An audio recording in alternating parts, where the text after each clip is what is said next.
is the Big O Show. All righty, there he is, getting ready to travel. Where are you traveling to this time, Mr. Man of Mystery? You got me? Yeah, I got you. Where are you traveling to? There we go. Oh, back home, man. Back home. I've had enough of 60-degree weather. I'm ready for that sunshine. That 73 when I wake up. You're going to Headphones California? on command whenever I want. You're going to Oh, California? I'm coming back home. Coming back to my home, man, where I pay rent. Oh, Miami. so you were in California. Now you're coming back to South Florida, is what you're saying. No, I'm in Bristol, Connecticut. Oh no! Hartford, You're in Texas. Bristol. Oh, that's right. That's right. He was in Bristol. That's right. Okay.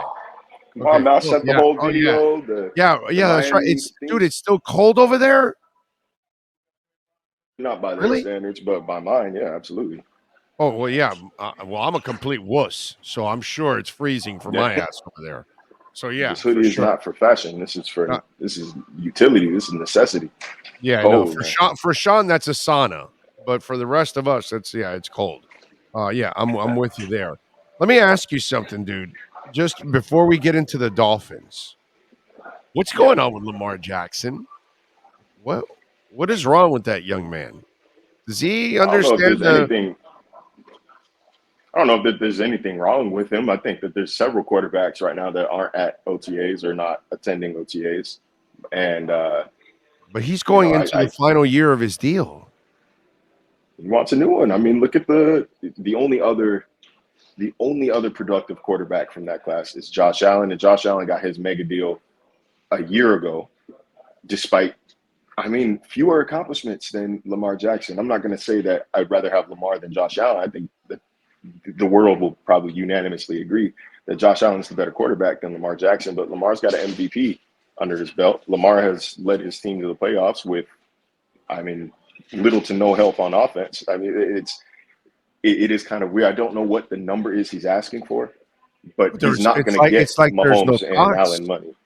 But I think I think that's where the hang up is, though, is that, if you're Lamar and you've done more, you've accomplished more than Josh Allen, you would expect to be paid as much or more than Josh Allen is being paid. And the Ravens rightfully won't give him that money. There's no part of you that actually believes that, right?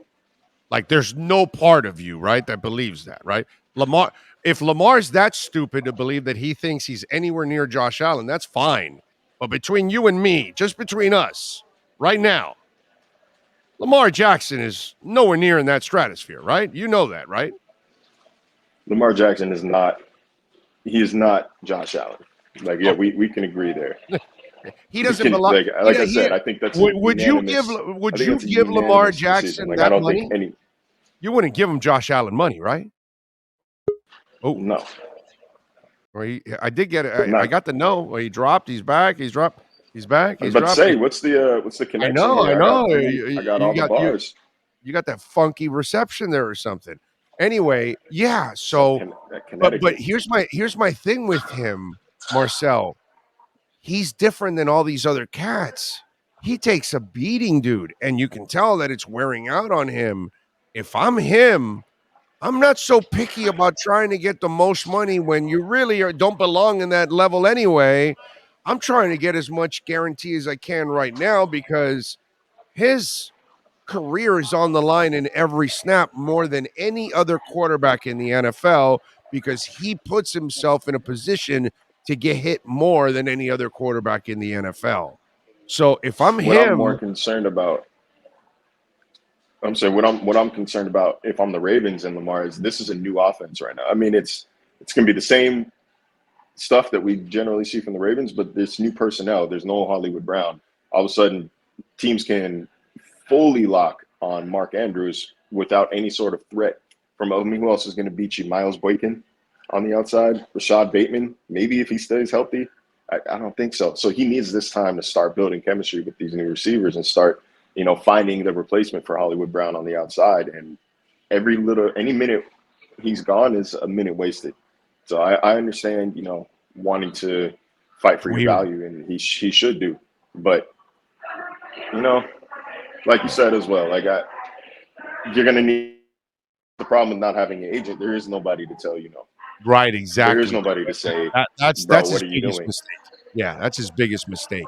It's Like, you know, it's it's him and like his we were mom. It's him and his mom negotiating the deal. So it's right. you know, Right.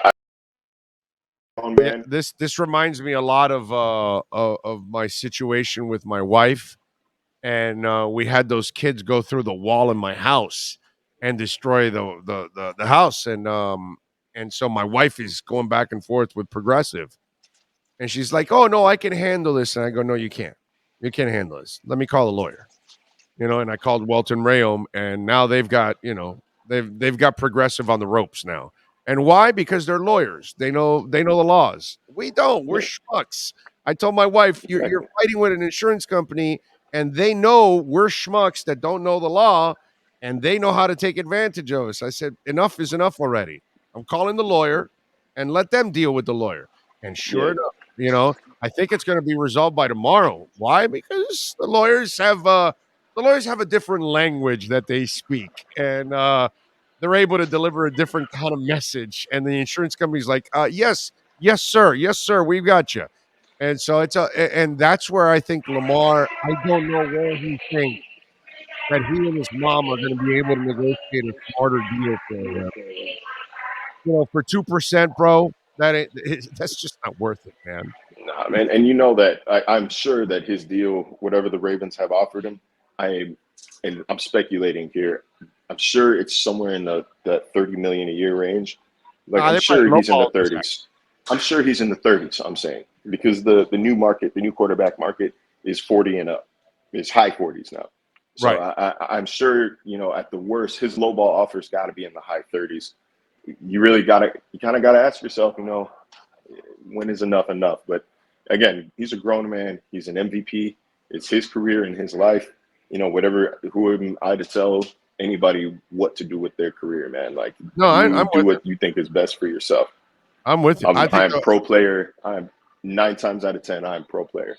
yeah, he should. That's why I say he should take the money, because where I think different than you is I don't think he's a very good quarterback. I just think he's a freak athlete, is what it is. And slowly but surely, it's just getting more and more exposed that he's not really a passer. And all you got to do is close that run out, and he gets exposed. If I'm him, brother, you're close to.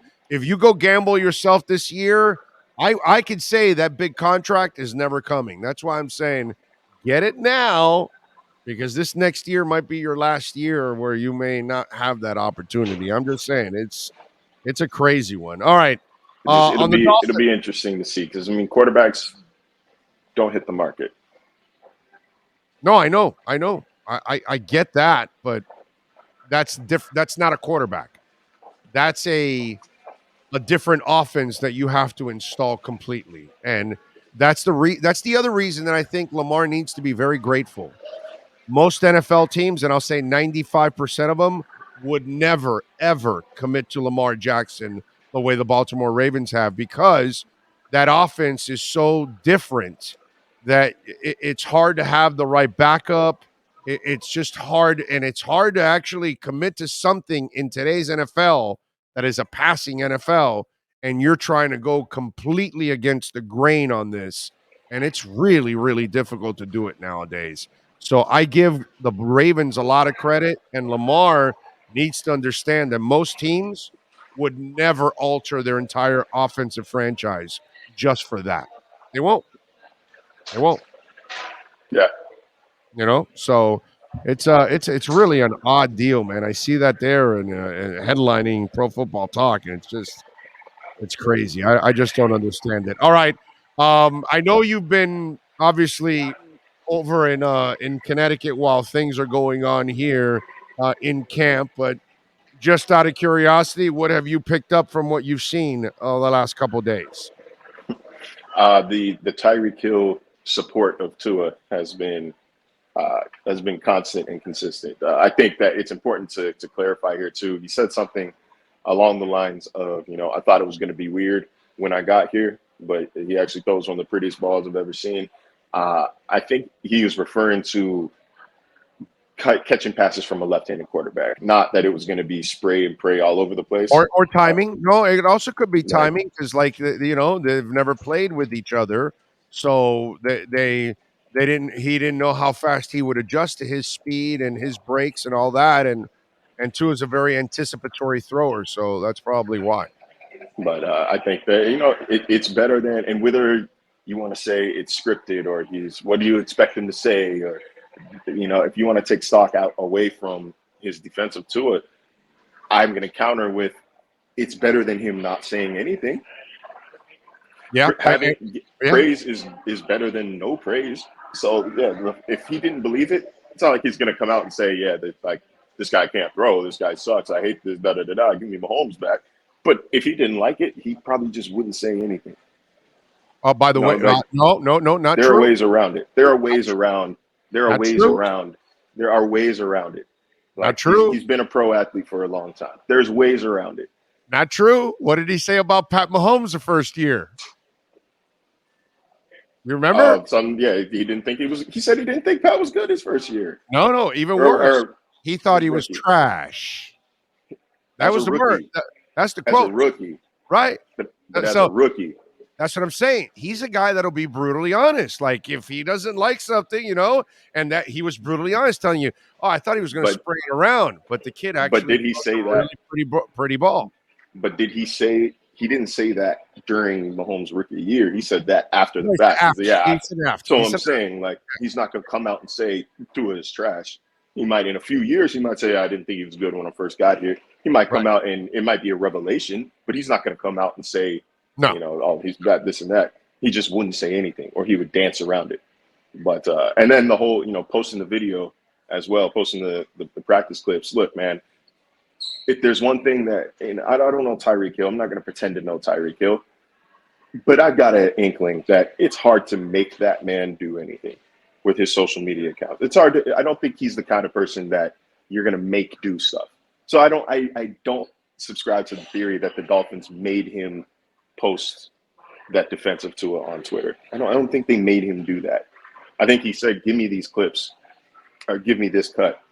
And he posted it himself. Like, I don't think that, you know, I think that a lot of people are looking too far into it. Just like take it at face level here, where I think that Hill likes playing with Tua so far. We'll see how this works in the game.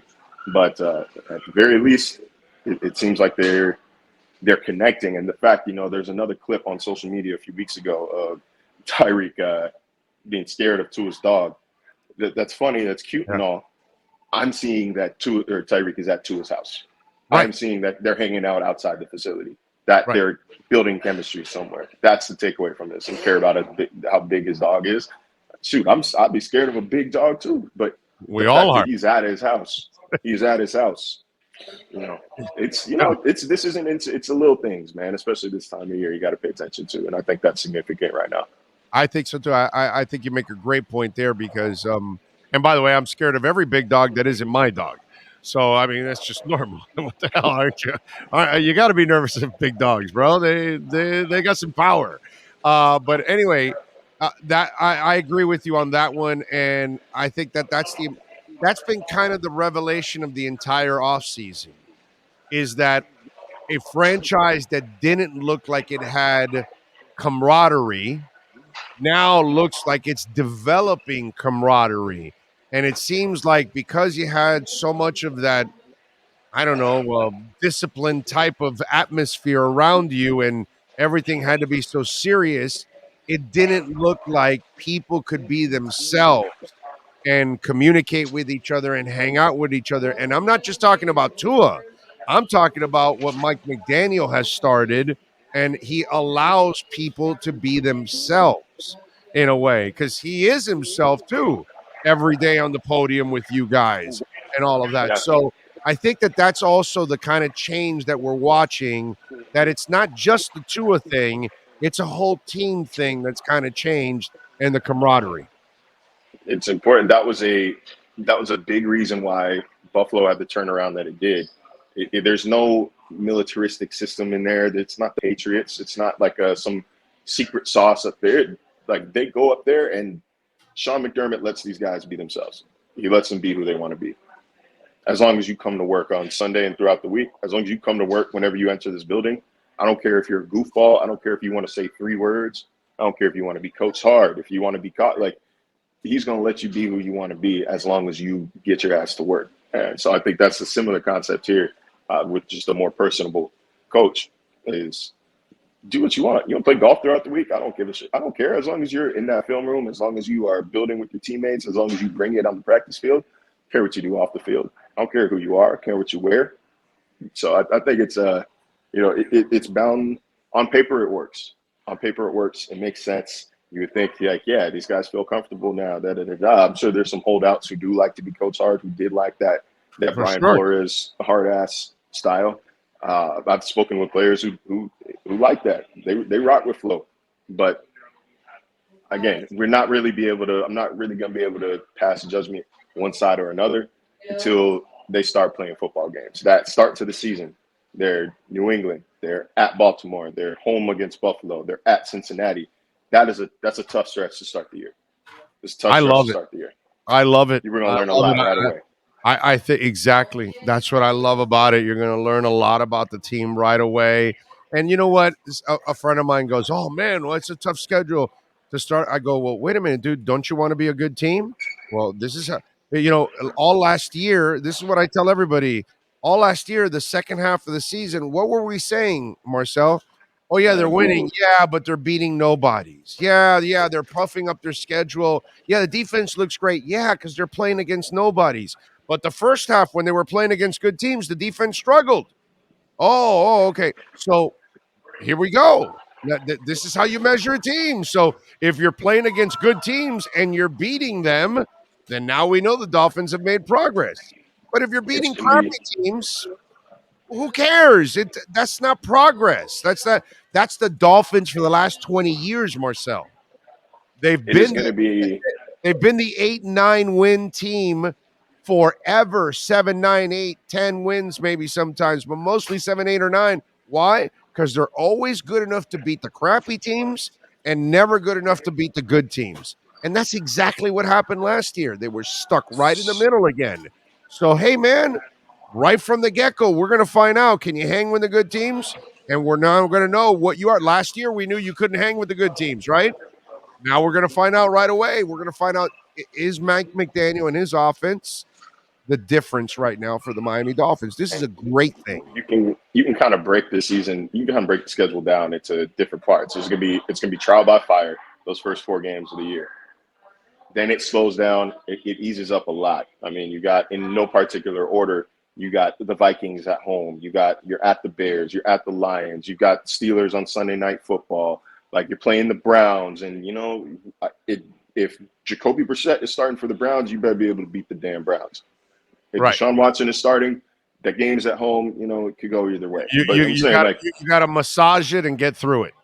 Like, there's some, I'm not going to comment on that. There's some opportunities to get right there in the middle of the season. So you can hit your stride after that trial by fire. You've got teams that you should be able to beat. You should be able to know what clicks, what doesn't, who's working, who's not, who came to play, who needs some time on the bench. And then December starts. That's when we're going to really, really find out what this team is. That's when you bust a nut. Well, they're at San Francisco. They're at the Chargers. They're at the Bills back-to-back weeks. That is a stretch from hell. I was talking to Sal Palantonio about the Dolphins while I'm up here. I told him about that stretch and then said, then they got Green Bay at home on Christmas. Then they're at New England the week after that. And his eyes got real wide and said, I've never seen a stretch like that. That's when we're going to find out what these Dolphins are. Exactly. That's when we're going to say, okay, this is working, this is not. So, like, and that's the final stretch of the season. If they can get through that, they're not going to get through that undefeated. So I don't want to say unscathed, but if they can get through that, and if they can beat San Francisco, if they can, beat New England on the road. I don't know if they're going to sneak one out of Buffalo in December, but that Chargers game is a huge swing game as well. If they can come out of that stretch with 2 wins, it'll be orgasmic.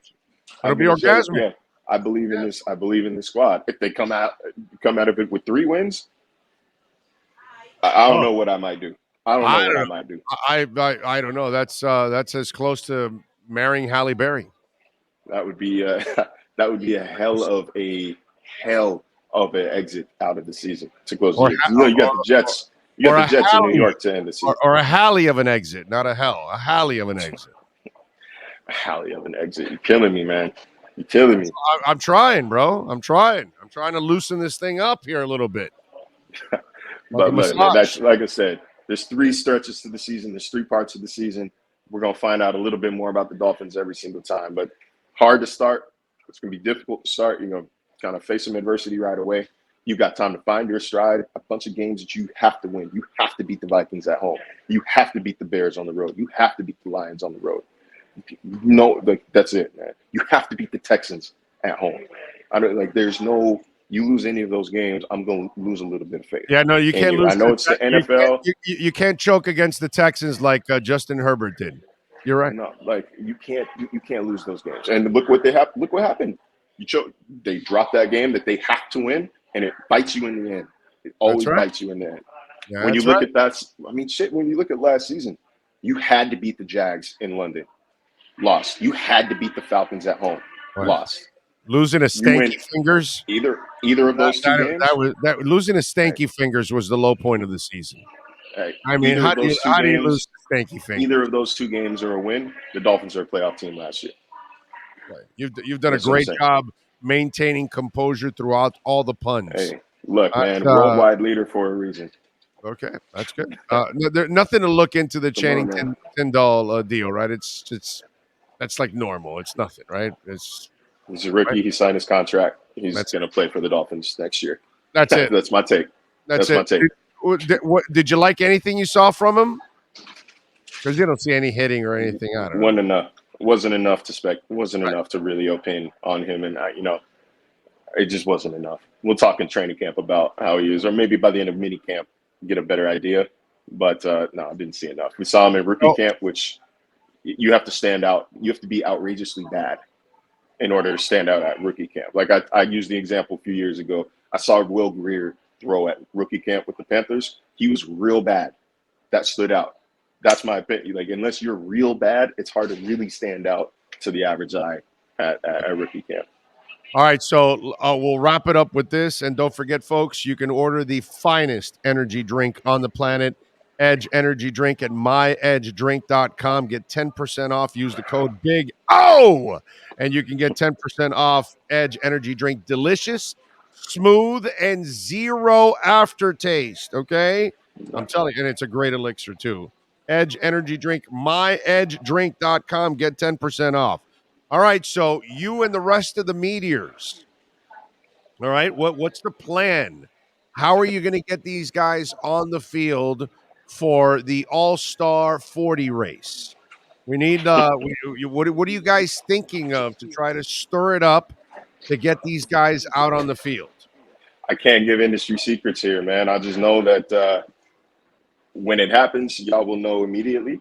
We're hoping for a multiple participant race, so more than 2.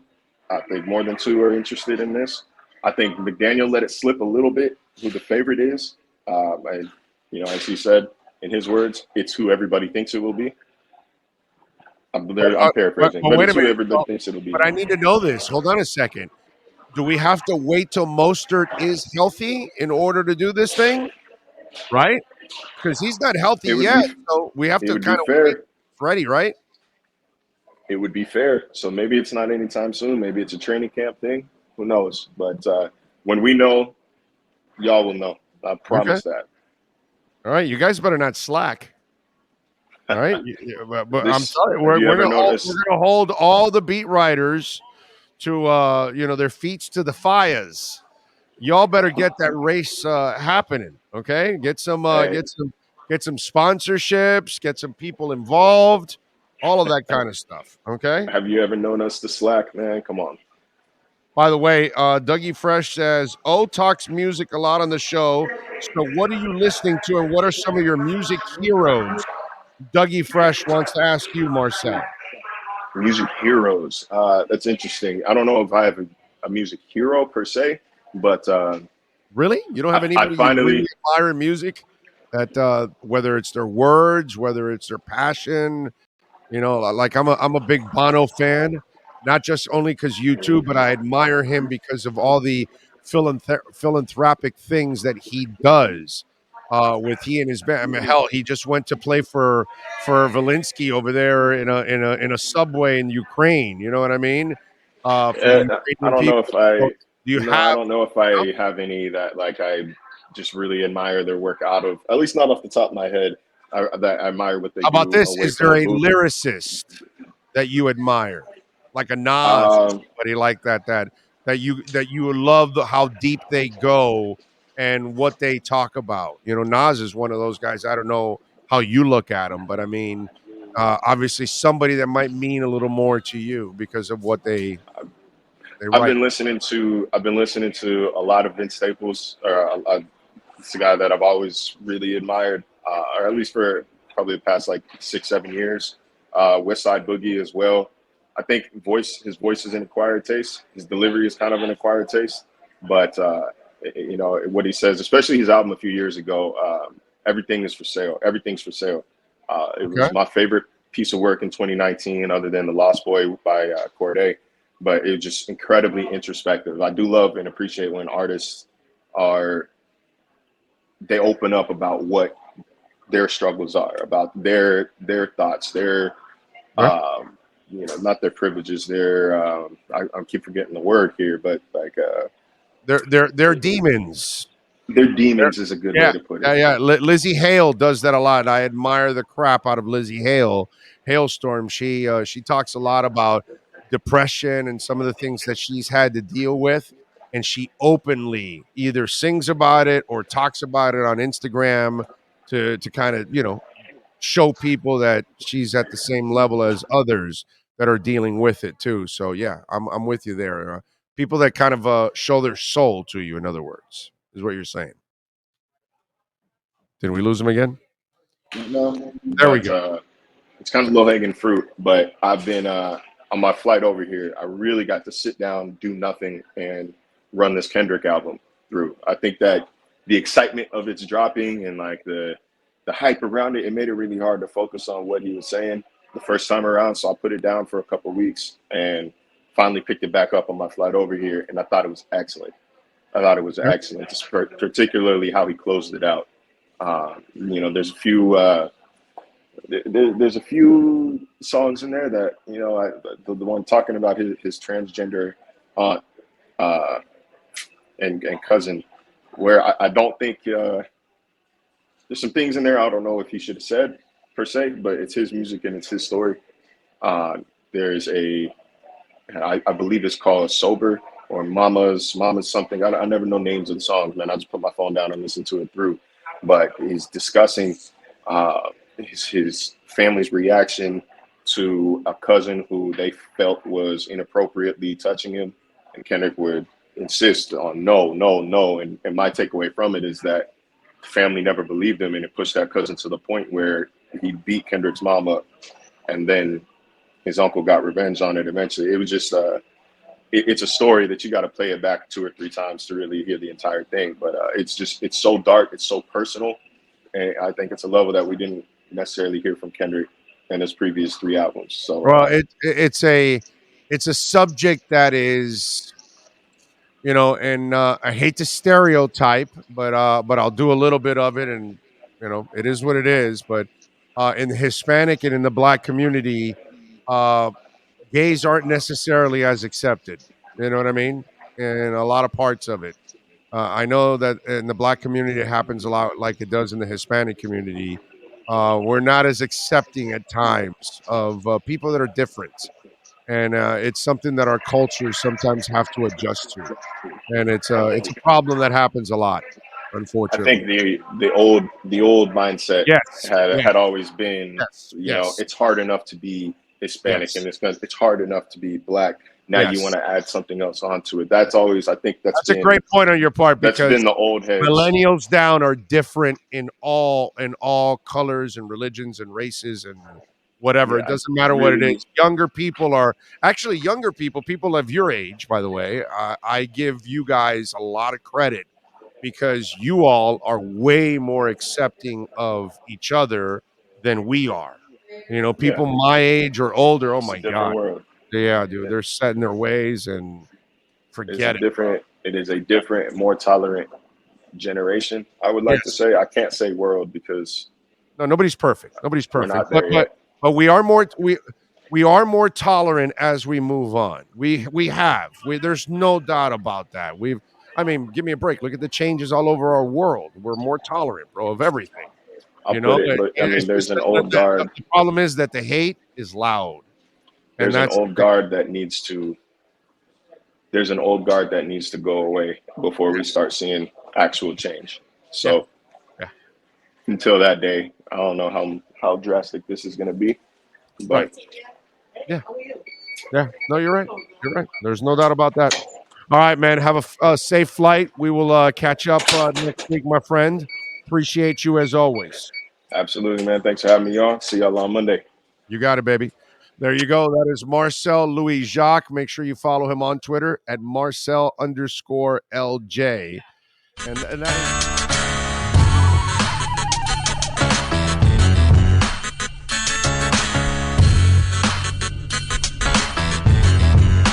This is the Big O Show. This is the